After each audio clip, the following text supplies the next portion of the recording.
There is a particular kind of man who will never be struck, not because he is feared, not because he is strong, not because he has made himself dangerous. He will never be struck because no one considers him worth the effort. He is invisible. Thoroughly, completely, categorically invisible. Not in the way of a shadow, which still commands attention. Invisible in the way of furniture. He occupies space. He is noticed when missing and ignored when present. People speak over him. They borrow from him without asking. They forget to inform him of decisions that concern him directly. And when the moment arrives, when men take stock of who is worth cultivating and who is worth discarding, his name does not appear in either column. He is simply not calculated. This is the fate of the man who is too agreeable, the man who smiles when he should hold his ground, the man who says yes when the moment demanded a refusal, in the man whose entire existence has been organized around the approval of others, a strategy he believed would bring him safety, warmth, belonging. What it brought him, in truth, was erasure. I have seen this man in every court I visited. In Florence, in Rome, in the chambers of the Medici, in the tents of foreign commanders. He is not rare. He is, in fact, the most common figure in the architecture of power. He serves, he accommodates, he flatters, he adjusts. And because he adjusts to everything, he stands for nothing. And because he stands for nothing, he is worth nothing. Kindness without strength is not respected. It is consumed. This is not a harsh truth. It is simply the mechanism by which human hierarchies have always operated and will always operate regardless of the era, the civilization, or the moral philosophy fashionable at the time. I did not learn this from books. I learned it from watching republics collapse. I served the Florentine Republic for 14 years. In those 14 years, I moved between courts, between armies, between negotiating tables where nothing said was truly meant. I watched Cesare Borgia hold Romagna, not through declarations of virtue, but through the sheer force of what he was willing to do. I watched Florence itself, my Florence, collapse the moment it chose sentiment over strategy. I watched men who had served with perfect loyalty and perfect cordiality be dismissed the instant their usefulness expired, replaced by harder men whose faces wore fewer accommodating smiles. And when the Medici returned to power, it was not the agreeable men who were spared. It was not the ones who had bent themselves around every shifting wind of political fortune. They were arrested first. Their compliance had purchased them nothing. Their reputation for harmlessness had made them easy to move without consequence. The world, when it redistributes power, does not ask whether you were kind. It asks whether you were worth the trouble of keeping. I know something of this personally. In 1513, I was arrested on suspicion of conspiracy against the Medici. I was tortured. I was held. And when I was released, it was not into safety. I was released into exile, sent to Sant'Andrea in Percusina, a small estate in the hills outside Florence, stripped of the title and position that had defined me, with nothing but farmland and my thoughts. And in that exile, I observed something with great clarity. The men who had been too accommodating, too eager to please, or too quick to soften their positions when pressure was applied, had not survived any better than those who had been firm. In fact, they had fared worse. Their softness had made them seem expendable. Their agreeableness had communicated to those in power that no meaningful cost would come from removing them. The agreeable man does not protect himself. He protects others from the discomfort of encountering his resistance. Those are not the same thing, and the man who confuses them will spend his life in rooms. He was not meant to occupy. Performing functions he was not meant to perform, for people who never truly intended to repay him. Let me state the central law of this matter plain. Men do not respect what costs them nothing. They use it. What is freely available, endlessly available, apologetically available, available even when the recipient has done nothing to deserve it, that thing is not valued. It is extracted, and once extraction is complete, it is forgotten. The man who gave it is not remembered with gratitude. He is remembered, if at all, as someone who was useful for a time. This is not because men are uniquely cruel. It is because this is how value is calculated. Price communicates worth. Scarcity communicates worth. The willingness to withhold communicates worth. And the man who never withholds anything not his time, not his effort, not his agreement, not his presence, has communicated in the clearest possible language that he places no particular value on what he offers.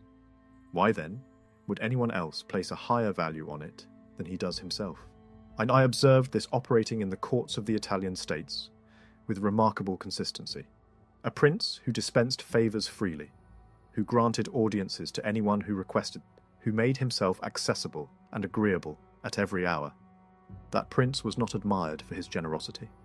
He was slowly surrounded by those who came to view the favour as their entitlement, and when the favour was withdrawn, as it must eventually be, because no prince has infinite resources, the reaction was not gratitude for what had come before.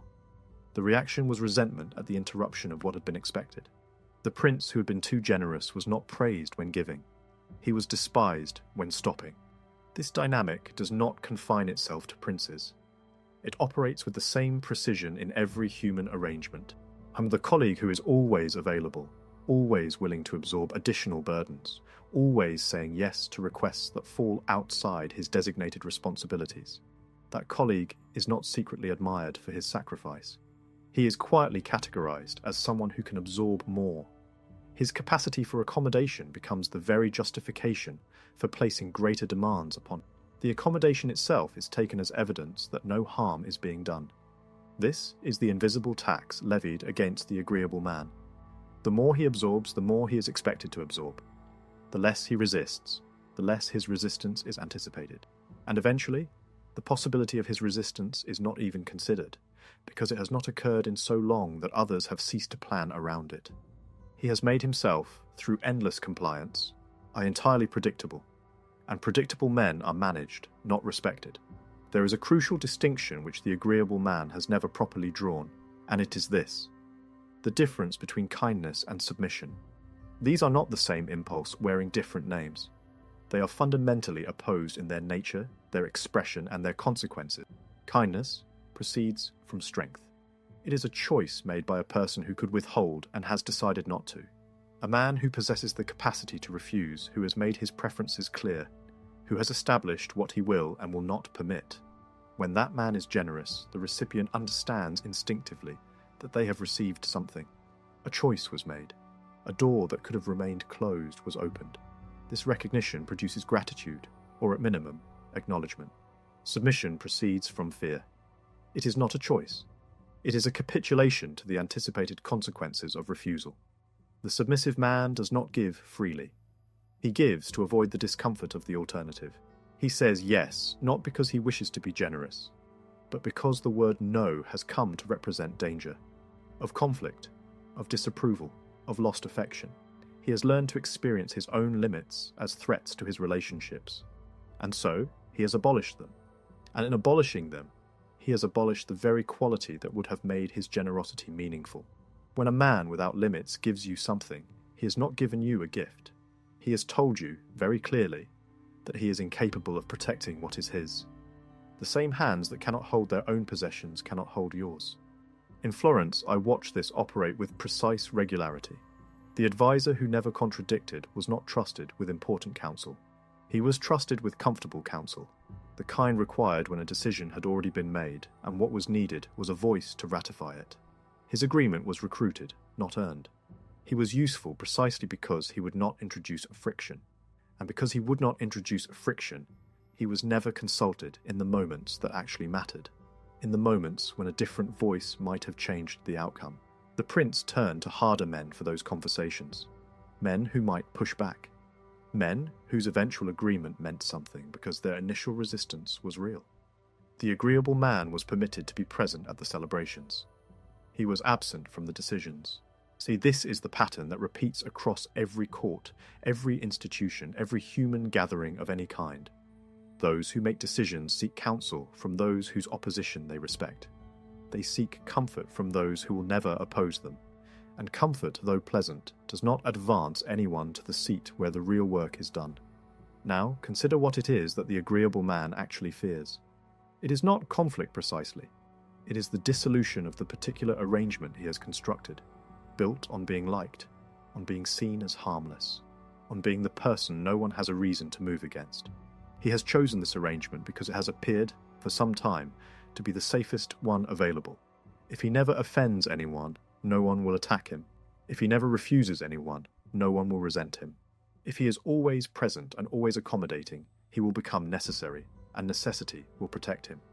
This is the logic, and it is the logic of a man who has confused not being attacked with being safe.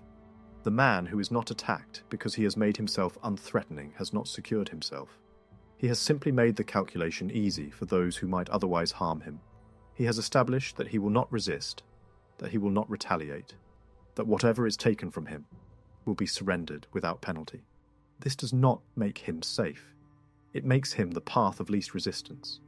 He is left alone, not out of respect. He is left alone the way a field is left alone before harvest.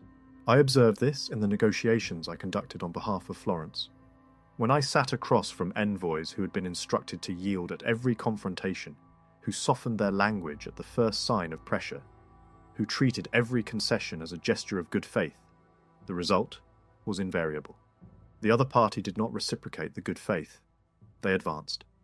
Each concession became the new floor from which the next demand was constructed. The willingness to yield was read and not as generosity, but as evidence that more yield remained available. The negotiation continued until the yielding party had given away everything they had entered with. And even then there was no gratitude. There was only the question of what else might be obtained. This is human nature. Not at its worst, but at its most ordinary. Men press where they can. They stop pressing where they must. And they must stop only where resistance is credible. Consider now the men who held the most consistent influence in every court I observed. They were not the most accommodating. They were the ones whose accommodation, when it came, was clearly a choice. The minister who could simply refuse. The commander who might not provide the troops. The advisor who'd been known to walk away from arrangements that did not serve him. These men were cultivated carefully. Their opinions were solicited. Their moods were attended to. The people around them arranged circumstances to avoid triggering their refusal, which meant the people around them were, in effect, managed by the mere possibility of that refusal.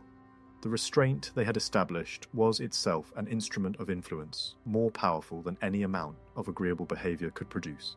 And a man who can say no, and who has said it, occupies an entirely different position than a man who has never refused anything. The first man's yes carries weight. It represents a genuine endorsement. It means something to receive his support. The second man's yes carries nothing. It is simply the automatic output of a mechanism that always produces the same result regardless of input. The agreeable man has, through his perpetual agreement, devalued his own agreement entirely. His most precious resource, his genuine approval, is worth nothing because it has never been withheld. This is the trap. It does not merely fail to produce the desired outcome. It actively destroys the capacity to produce it. Every agreement entered without genuine reflection. Every boundary undefended. Every preference surrendered in the service of harmony. Each of these diminishes the man who makes them. Not morally, strategically. He becomes, in the perception of those around him, a man whose support is not particularly meaningful. Let me speak now of why men become agreeable in the first place. It is not simple weakness. The agreeable man is often capable of extraordinary effort. He works harder than those around him. He endures more without complaint. He is, in purely material terms, formidable. The difficulty is that his formidability is entirely directed outward, toward the comfort and satisfaction of others, and never inward, toward his own protection. He became this way because at some earlier point he learned that his acceptance by others was conditional, so that there were configurations of his behaviour that produced warmth and configurations that produced coldness, and that his survival depended on maintaining the configurations that kept others warm.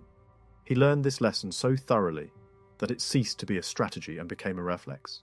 He no longer calculates whether accommodation is appropriate. He accommodates automatically, the way a man blinks, without deliberation. And this automaticity is his deepest problem. Strategy requires deliberation. The agreeable man has sacrificed this capacity on the altar of his need for approval. His kindness is no longer a choice. It is a compulsion. And men, driven by compulsion, are manipulated by anyone who understands their mechanism. Those who observe carefully will learn this about him quickly. they will learn that if they display displeasure, he will adjust. If they express disappointment, he will yield. If they create social pressure, he will accommodate. He becomes entirely predictable and entirely manageable. They do not need to threaten him. They need only to create the appearance of disapproval, and he will reshape himself around it. He has handed them the instrument of his own manipulation, and what a man offers freely, they will take. These men are trusted with decisions. The agreeable man is trusted with tasks. The distinction is not small. Tasks are given to those who are capable. Decisions are entrusted to those whose judgment is respected. The agreeable man, by dismantling his own judgment, in the service of harmony, has permanently relocated himself to the category of the capable. He will be given much to do. He will advance very little. And now the mechanics of correction. Not through dramatic transformation. The political mind does not trust dramatic transformations, which collapse under the first pressure, but through deliberate recalibration, a gradual, calculated recovery of authority surrendered. The first step is to stop performing agreeableness. I do not mean one should begin performing disagreement. The man who has been entirely compliant and suddenly becomes contrary has not gained ground. He has merely traded one form of transparency for another. The sudden performance of opposition reads as precisely that, a performance, and men are not impressed by it. What I mean is something quieter and more powerful. Begin to say nothing where previously you would have said yes. Silence, when properly placed, does something spoken opposition cannot achieve. It creates uncertainty. The man who expected your automatic agreement and receives instead a pause, a measured look, a consideration that seems genuine. That man must recalibrate his expectations. He cannot be certain of your position. He must, for perhaps the first time, actually make his case. He must earn your agreement rather than assume it. This single adjustment begins to rebuild the most important thing the agreeable man has lost, his unpredictability. The second step is to allow your preferences to be visible, not loudly, not dramatically, but consistently. A man who has no discernible preferences in small matters communicates that he has no preferences in large ones. Begin to state, plainly and without excessive apology, what you prefer. In the moments where your preference is genuine and where stating it costs you something, you can say, I would prefer this arrangement. Say, this does not suit me. Say, I disagree with this assessment. Speak these things without the apologetic machinery that typically surrounds them. State them as a man who expects to be heard states things, cleanly, and then allows silence to follow. The third is the refusal itself. The first refusal is the most difficult. It must be made. Not with cruelty, not with extensive explanation. Explanation turns a refusal into a negotiation, but with the simple clarity of a man who knows the difference between what serves him and what does not. The first time you decline something you previously would have accepted, the room will measure the response carefully. If you held the refusal, if you did not immediately dilute it with apologies and qualifications, the answer will register in the minds of everyone present. This man says no. Once this is understood, your yes becomes valuable. Let me speak now of what men actually respect, because it is not what they claim to respect. In every gathering of men I have observed, from the rough soldiers in the field to the polished ambassadors at the Medici table, there is a consistent pattern in what commands genuine attention. It is not virtue. Virtue is admired at a safe distance and avoided in persons one must deal with daily, because the virtuous man is inconvenient. He will not help you do things that should not be done. He has requirements. What men respect in practice, as distinct from what they praise in principle, is a man who knows precisely what he wants, and is clearly prepared to pay a cost for it. I'm not a man who claims to be prepared. Words are cheap and everyone claims them, but a man who has demonstrably already paid similar costs and shown no visible regret. This man is legible. His position can be located. You know where he stands, which means you know what he will protect and what will trigger his resistance. This knowledge makes him trustworthy in the deepest sense of that word. You can model his behavior. A man whose behavior can be modeled is a man you can build something with. He is a fixed point. The agreeable man is not a fixed point. He is a variable. His position at any moment is determined entirely by the preferences of those most recently applied to him. He cannot be included as a reliable element in any construction, because his behavior shifts with every wind. You cannot build on him, and you can only use him temporarily. This is the fatal irony of excessive niceness. The man who became agreeable in order to be needed ends up being used precisely because he cannot be trusted with anything of real consequence. The very strategy that was supposed to make him indispensable has made him replaceable. A word, finally, about affection and where it properly belongs. The agreeable man has been operating from a particular assumption that if he is universally liked, he will be safe.